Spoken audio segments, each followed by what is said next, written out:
उन पापों का प्रायश्चित भुगवाने के लिए हमको ऐसी औलाद दी है।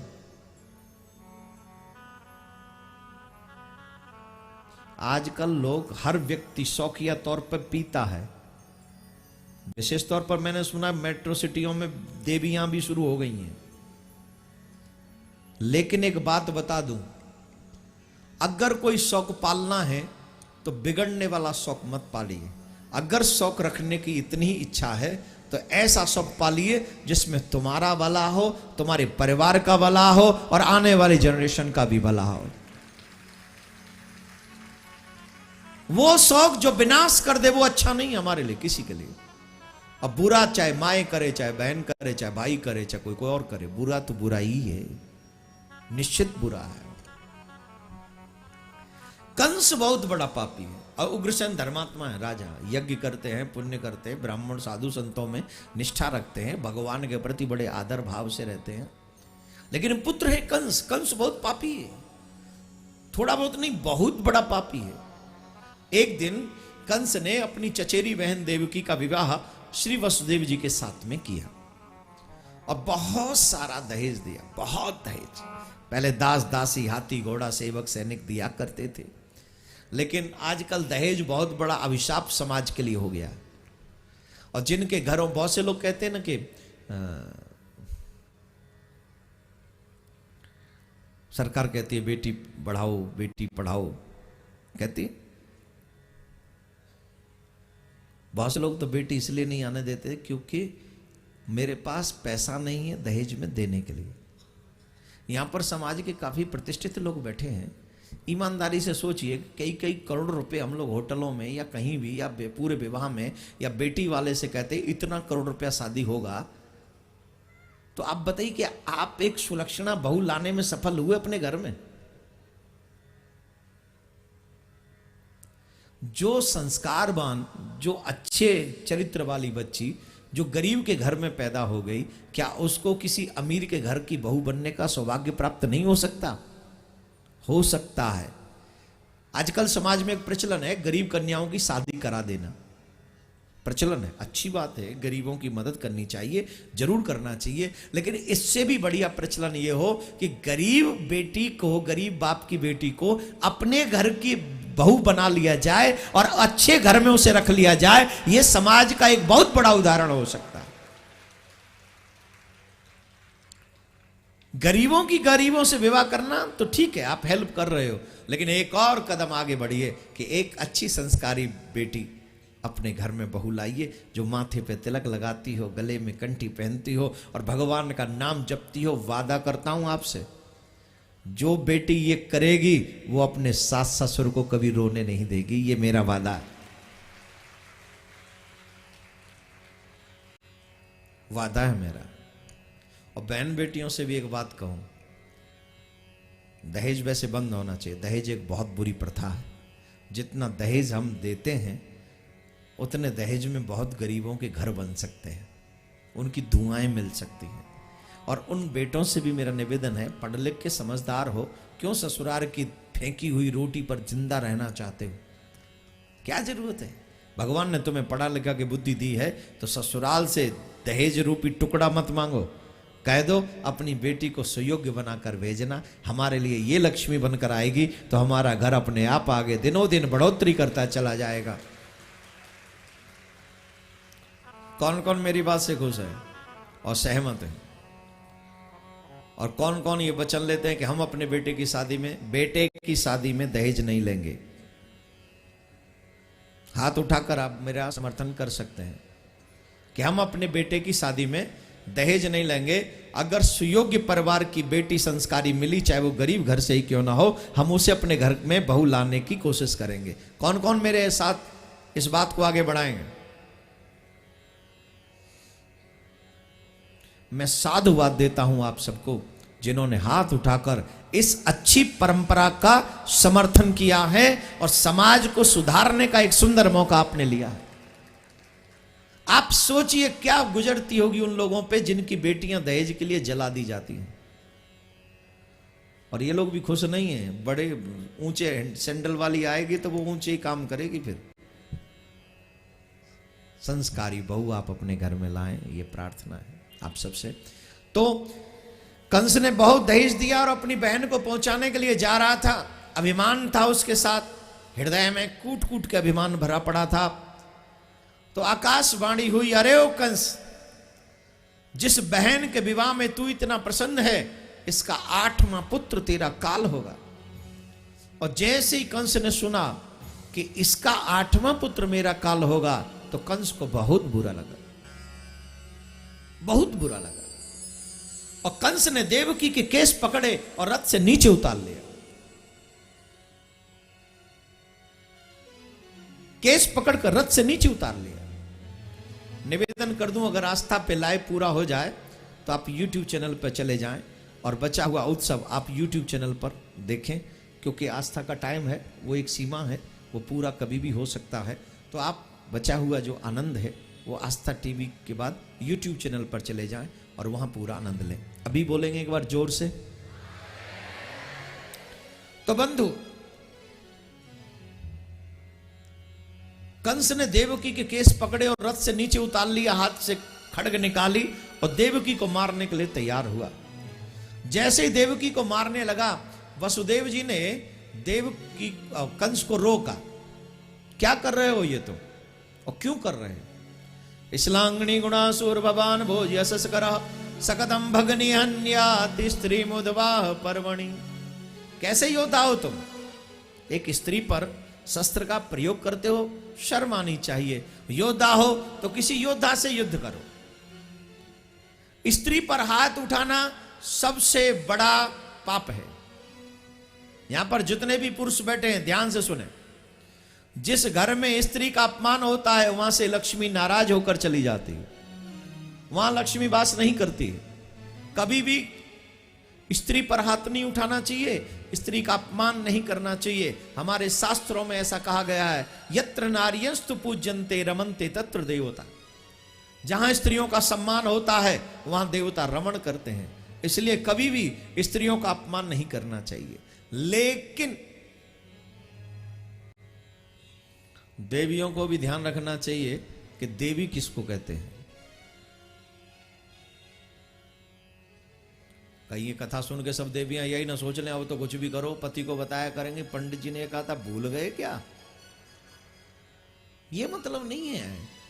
ये घर आपका है, किराए का नहीं है। वैसे तो सभी कुछ किराए का है, लेकिन जिस घर में रह रहे हो, बहू बहू का कर्तव्य निभाए, बेटा बेटे का कर्तव्य निभाए, ससुर ससुर का कर्तव्य निभाए, सासू सासू का कर्तव्य निभाए, तभी घर में लक्ष्मी वास करती है, तभी वो घर स्वर्ग बनता है।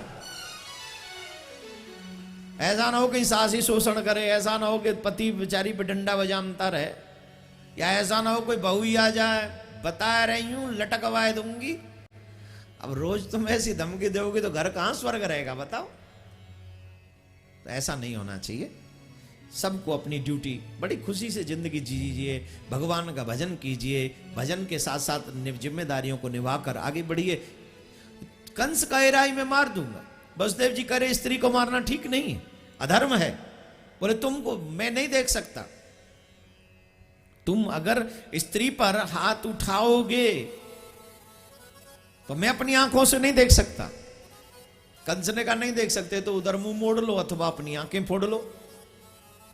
तो कहा फोड़ ले आंखें, हम तो वृथा आए संसार में, जन्म लेना था हमें किसी कायर पुरुष परिवार में। सूर की संतत कहा कर किस तरह मुंह मोड़ ले, सूर की संतत कहा कर किस तरह मुंह मोड़ ले, सामने अन्याय हो रम आंखें फोड़ ले। ये कोई बात है? आंखें फोड़ लो, कोई मतलब है? तुम ही ना शस्त्र उठाओ, तुम ही ना इसको स्त्री का जीवन दान इसको दे दो। अरे बोले तुमने सुना नहीं इसका 8वां पुत्र मेरा काल होगा, क्या मैं अपने काल को जिंदा छोड़ दूं? किस किस को मरने से डर लगता है? जिन जिन को मरने से डर लगता है बताओ। ये बाकी लोग तो आज के लोग बड़े निर्भीक हैं, मरने के लिए तैयार हैं कभी भी, एनी टाइम। मरने से डरना नहीं चाहिए, मरने को जश्न मनाना लेना चाहिए। मृत्यु प्राणी नाम ध्रुव, मृत्यु ध्रुव सत्य है। जिसने जन्म लिया है उसे मरना ही पड़ेगा, बचने वाला कोई नहीं।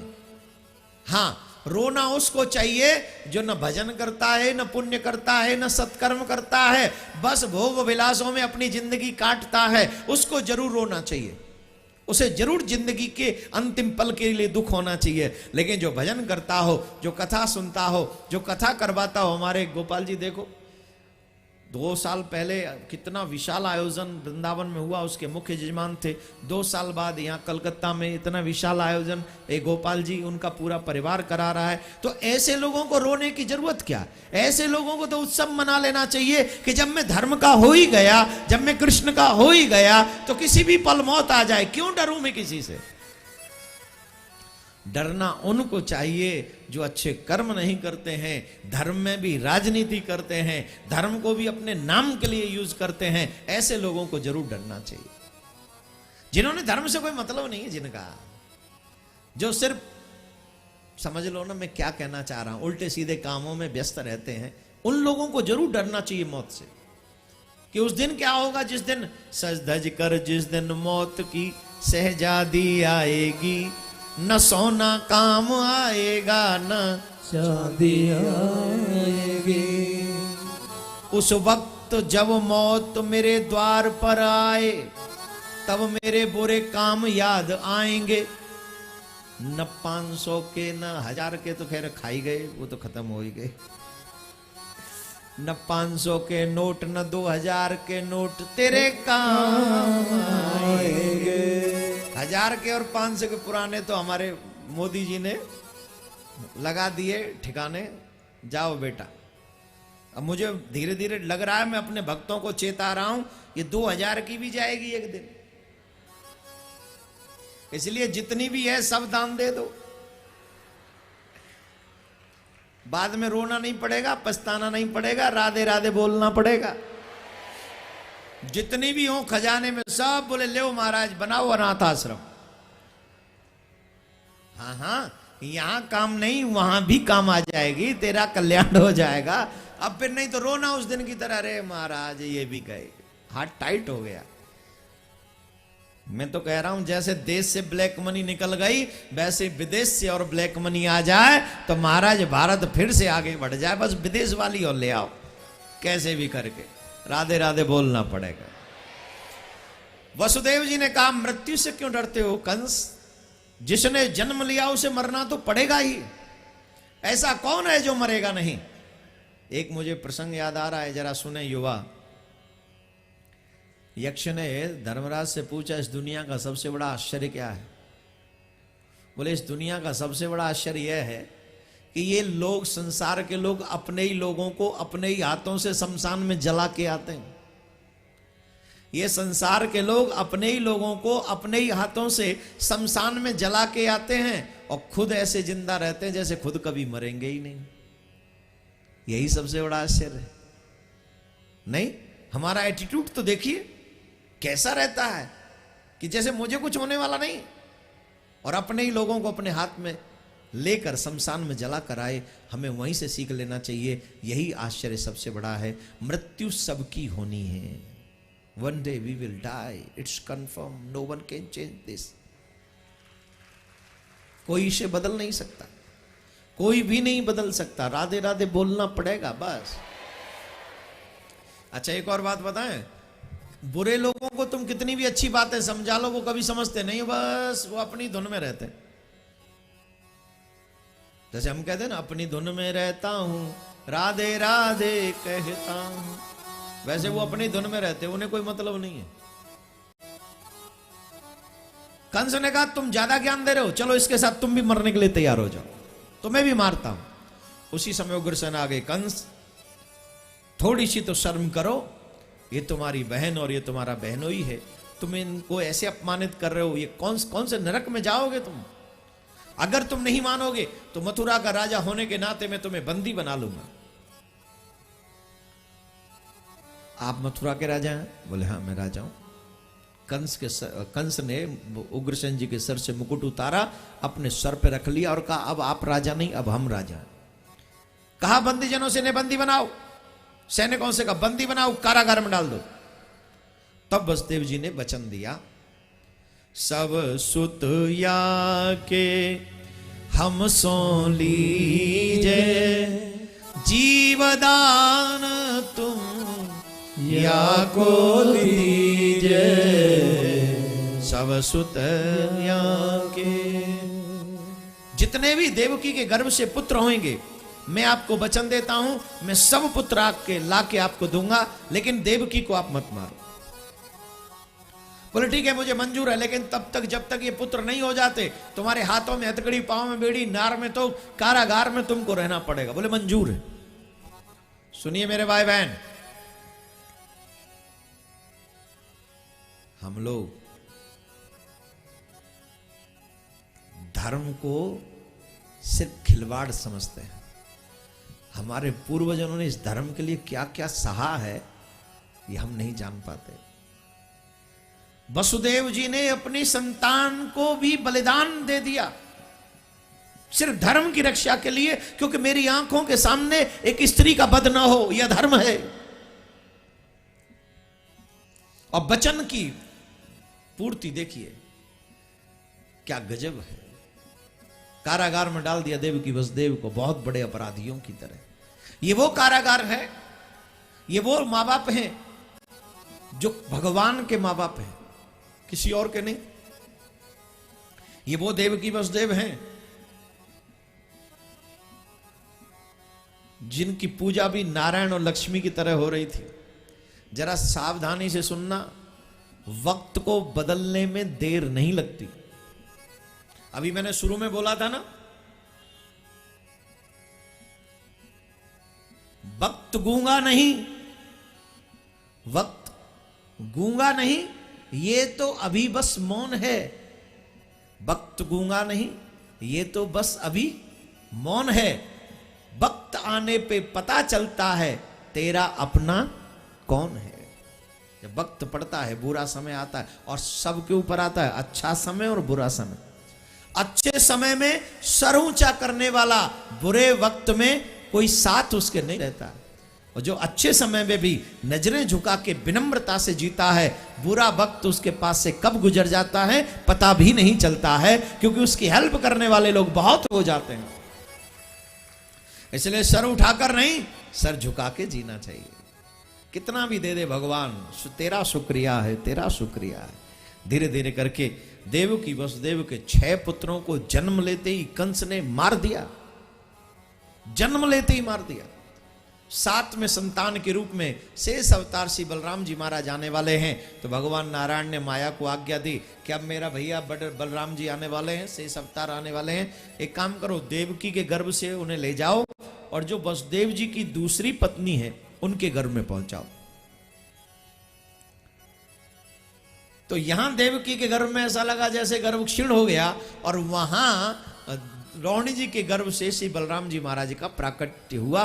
बोलिए बलराम जी महाराज की जय। जोर से बोले, बोलिए बलराम जी महाराज की जय। और अब 8वें की बारी है, अब कन्हैया की बारी है। अब कंस की चिंता और बढ़ गई। अब तक जो 10,000 पहरेदार पहरा दे रहे थे, अब कंस ने कहा और पहरेदार बढ़ा दो।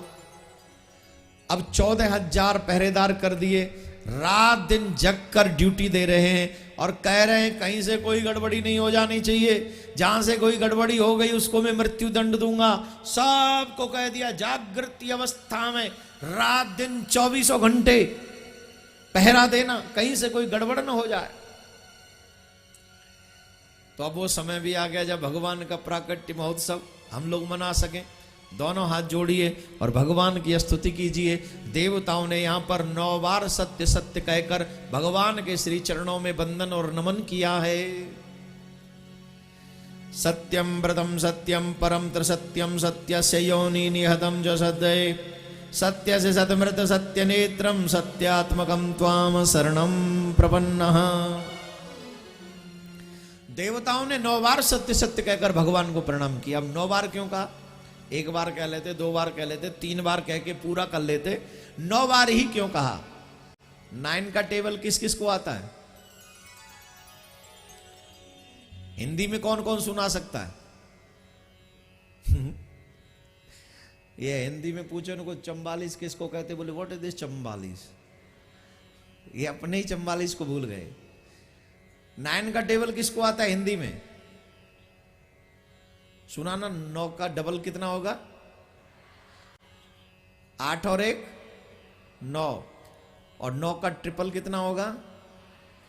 7 और 2 9 चौक 3 और 6 9 पंजे 4 और 5 9 छिक्के 5 और 4, पूरा चले जाइए 9 का 9 ही रहेगा। 9 का अंक कभी खंडित नहीं होता। जैसे 9 अखंडित है, वैसे ही परमात्मा की लीला भी हमेशा नित्य निरंतर चलती रहती है। वो कभी रुकती नहीं है, वो कभी बाधित नहीं होती है। इसलिए देवताओं ने यहां पर 9 बार सत्य सत्य कहकर भगवान को प्रणाम किया है और भगवान को नमन किया है। इसके बाद भगवान जब देवता स्तुति कर रहे हैं, कारागार में घोर अंधकार है, अचानक से एक बहुत बड़ा प्रकाश वहां होता है और नारायण भगवान शंकर चक्र गदा पद्म चतुर्भुजी रूप में प्रकट हो जाते हैं। बोली नारायण भगवान की जय। देवकी वसुदेव कहते हैं, महाराज हम आपकी किस प्रकार स्तुति करें, हमारे पास वो बाणी नहीं है। बोले स्तुति बाद में करना, सुनो, जितना जल्दी हो सके हमको यहां से गोकुल पहुंचाओ। अरे बोले महाराज आप हंसी कर रहे हो, क्यों? बोले हाथों में हथकड़ी, पांव में बेड़ी, नार में तोंग, 14,000 पहरेदार पहरा दे रहे हैं, दरवाजे बंद हैं, ताले ऊपर से लगे हुए, चाबियों का पता ही नहीं है किस पे, हम कैसे जाएंगे? बोले सुनो, हमको गोकुल पहुंचाओ। गोकुल में यशोदा मैया ने कन्या को जन्म दिया, वो कन्या ले आओ और इनसे कहना हमारे घर में कन्या आई हुई है। ये मत कहना कि हमारे घर में कोई, पर ये बंधन कैसे कटेंगे? बोले चिंता बिल्कुल ही मत करो, बंधन तो यूं कटेंगे यूं। सावधानी से सुनना, जब जीवन में ईश्वर आता है तो बंधन खुल जाते हैं। अब आप कहेंगे कैसे खुल जाते हैं? आप दुनिया के सारे बंधन तोड़ के ही आए हो ना यहाँ कथा सुनने। चाहे 3 घंटे के लिए छूटे सही, पर बंधन छूटे कि नहीं? अभी घर में होते इस टाइम तो क्या कर रहे होते? किसी न किसी के लिए चाय बना रही होती माताएं बहन, पकौड़ी तल रही होती, हाँ या ना? और ये भाई लोग किसी न किसी के जी सर, हाँ जी sir, okay, I will do, definitely, don't worry. खामा खां का झूठ बोल रहे होते, किसी के प्रेशर में होते, कोई कुछ ऑर्डर दे रहा होता, कोई ऑर्डर ले रहा होता, हाँ या ना? कोई बच्चा माँ बाप से परेशान होता, कोई माँ बाप कहते बहुत तंग करता है, ट्यूशन भेजो इसे।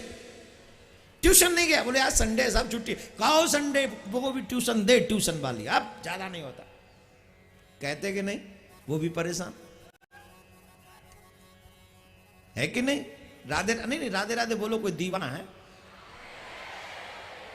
बया बड़ा दीवाना होगा कोई भाई, आपकी तरह थोड़ी है जो चुप बैठा रहे।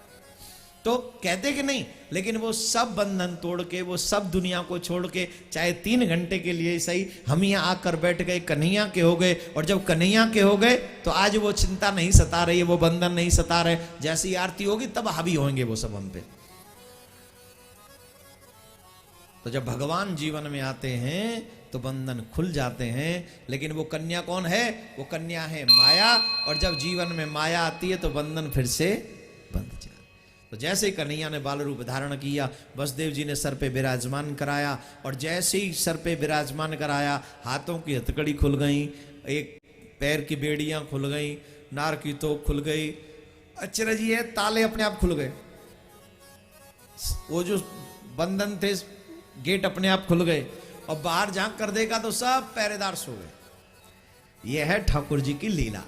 और एक कन्हैया को लेकर वसुदेव जी जा रहे हैं। आप लोग सब अपने अपने स्थान पर बैठे रहें, जो खड़े हैं वो भी बैठ जाए।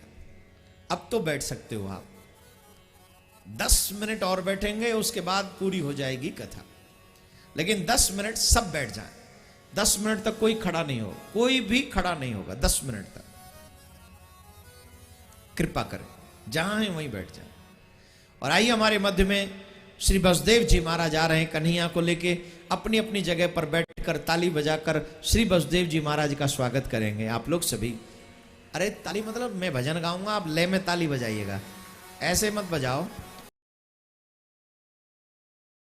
जियो श्याम लाला, जियो श्याम लाला, ओ पीली तेरी पगड़ी।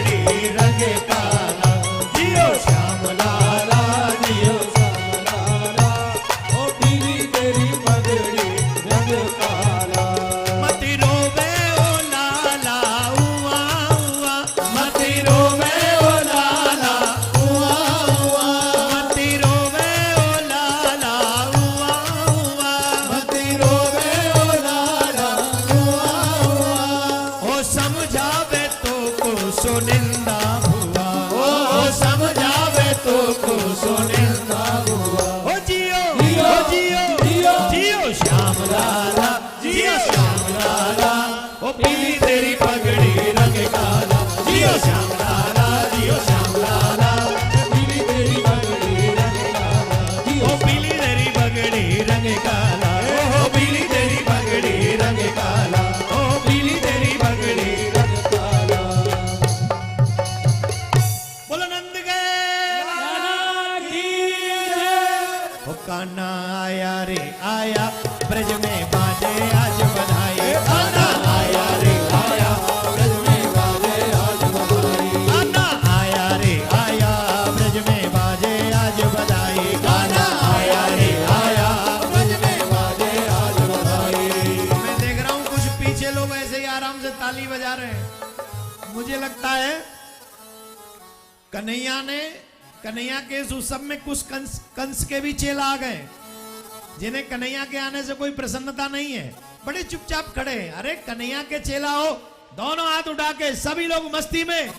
कान्हा आया रे आया, ब्रज में बाजे आज बधाई। कान्हा आया रे आया, ब्रज में बाजे आज बधाई। कान्हा आया रे आया, ब्रज में बाजे आज बधाई। कान्हा आया रे आया, ब्रज में बाजे आज बधाई। ओ बाजे आज बधाई, ब्रज में नाचे लोग लुगाई। ओ बाजे आज बधाई, ब्रज में नाचे लोग लुगाई। ओ बाजे आज बधाई, ब्रज में नाचे लोग लुगाई। बाजे आज बधाई, ब्रज में नाचे लोग लुगाई। ओ कान्हा कान्हा कान्हा आया रे आया, ब्रज में बाजे आज बधाई। कान्हा आया रे आया, ब्रज में बाजे आज बधाई।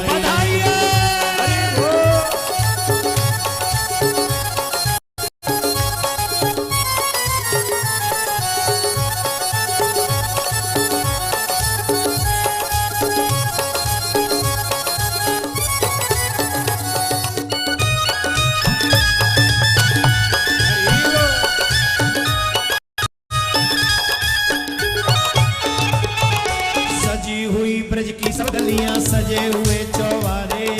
सजी हुई ब्रज की सब गलियां, सजे हुए चौबारे। ओ सजी हुई ब्रज की सब गलियां, सजे हुए चौबारे। ओ सजी हुई ब्रज की सब गलियां, सजे हुए चौबारे। ओ नौबत बाज रही है सजनी नंद बाबा के द्वारे। नौबत बाज रही है सजनी नंद बाबा के द्वारे। खुशियां खुशियां लाया रे लाया, ब्रज में बाजे आज बधाई। खुशियां लाया रे लाया, ब्रज में बाजे आज बधाई। ओ बाजे आज बधाई, ब्रज में नाचे लोग लुगाई। बाजे आज बधाई, ब्रज में नाचे लोग लुगाई। कान्हा कान्हा कान्हा आया रे आया, ब्रज में बाजे आज बधाई। कान्हा आया रे आया, ब्रज में बाजे आज बधाई। श्री राधे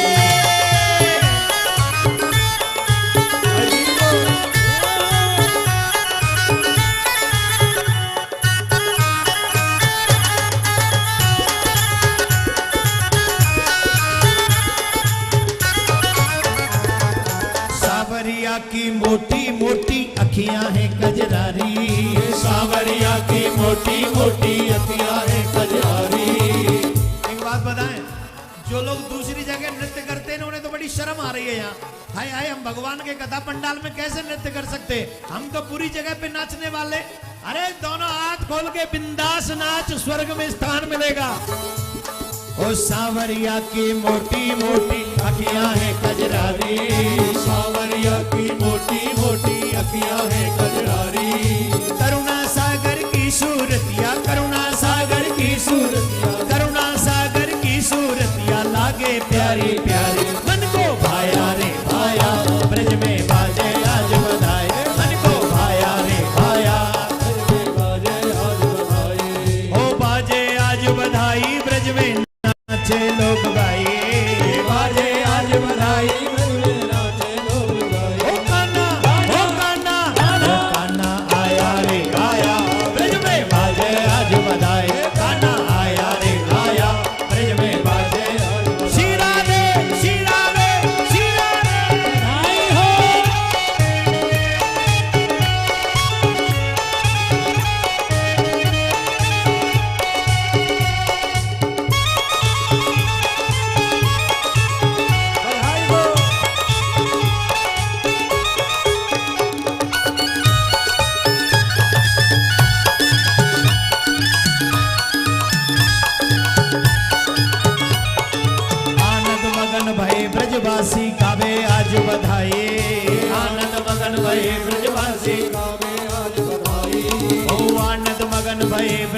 ब्रजवासी गावे आज बधाई, आनंद मगन भये ब्रजवासी गावे आज बधाई।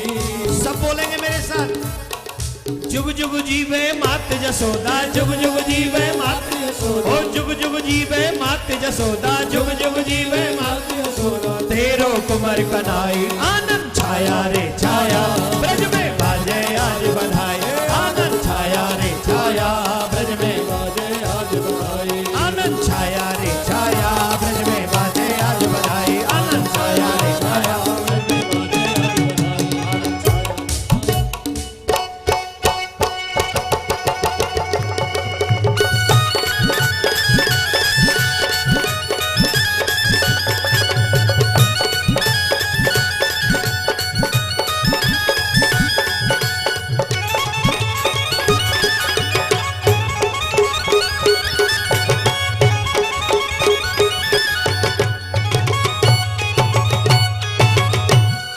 सब एक बार जोर से बोलेंगे, कोई पीवे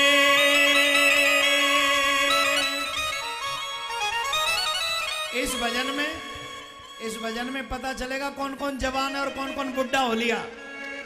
कोई पीवे ओ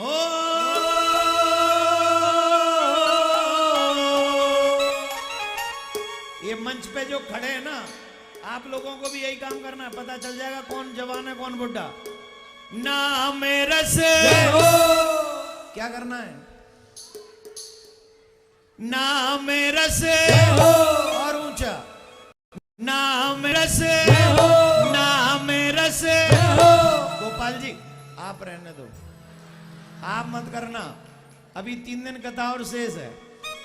नाम रस नाम रस नाम रस मीठा है, नाम रस मीठा है।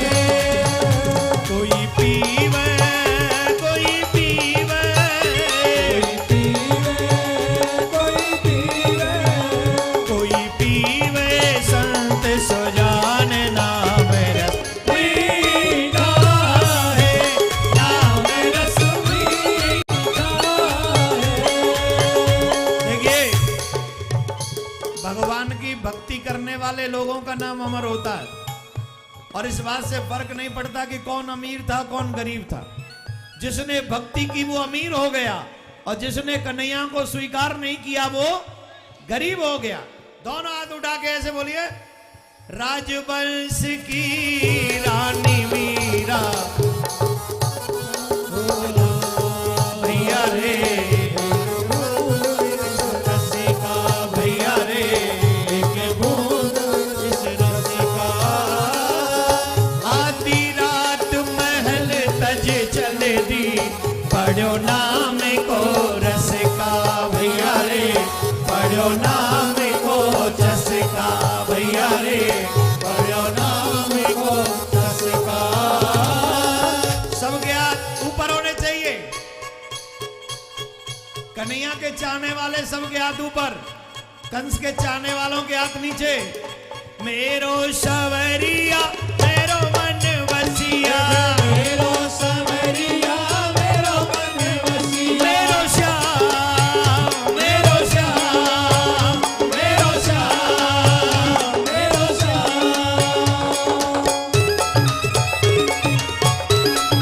हरि बोल। नाम रस नाम रस नाम रस नाम रस मीठा है, नाम रस मीठा है। कोई पीवे कोई पीवे कोई पीवे कोई पीवे कोई पीवे संत सुजान नाम रस मीठा है, नाम रस मीठा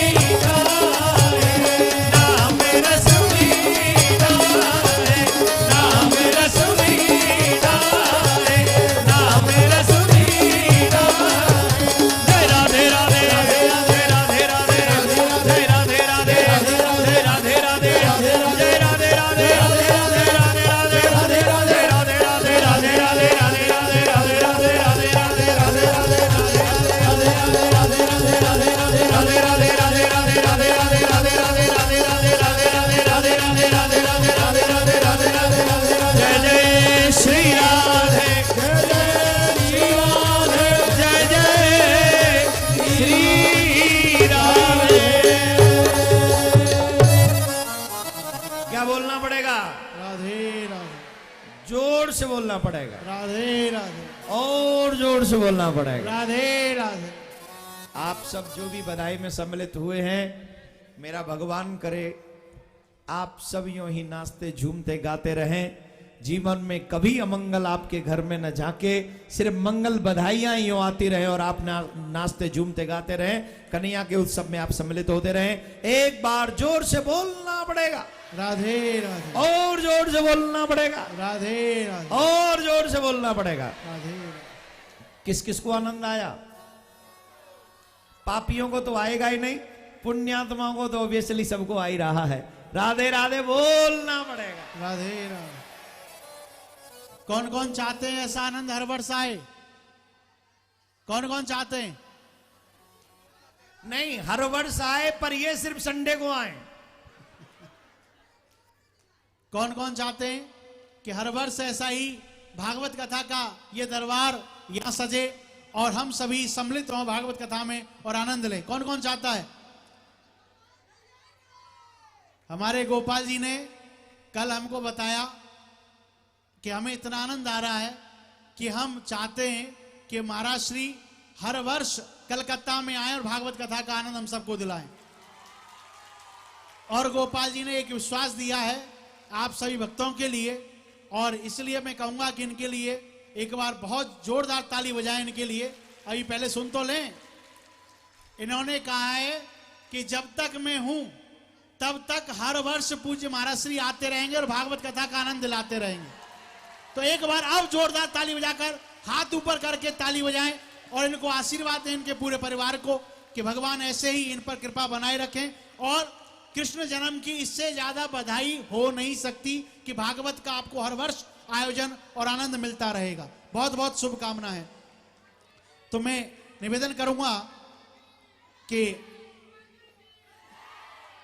गोपाल जी की जय बोल रहे हैं, ऊपर वाले गोपाल जी की, और हमारे जजमान की भी जय तो है ही।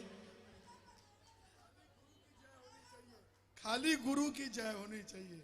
हम कुछ नहीं कर रहे, अपने गुरु के लिए कर रहे हैं, जब तक सांस रहेगा। जोरदार ताली बजाकर धन्यवाद है।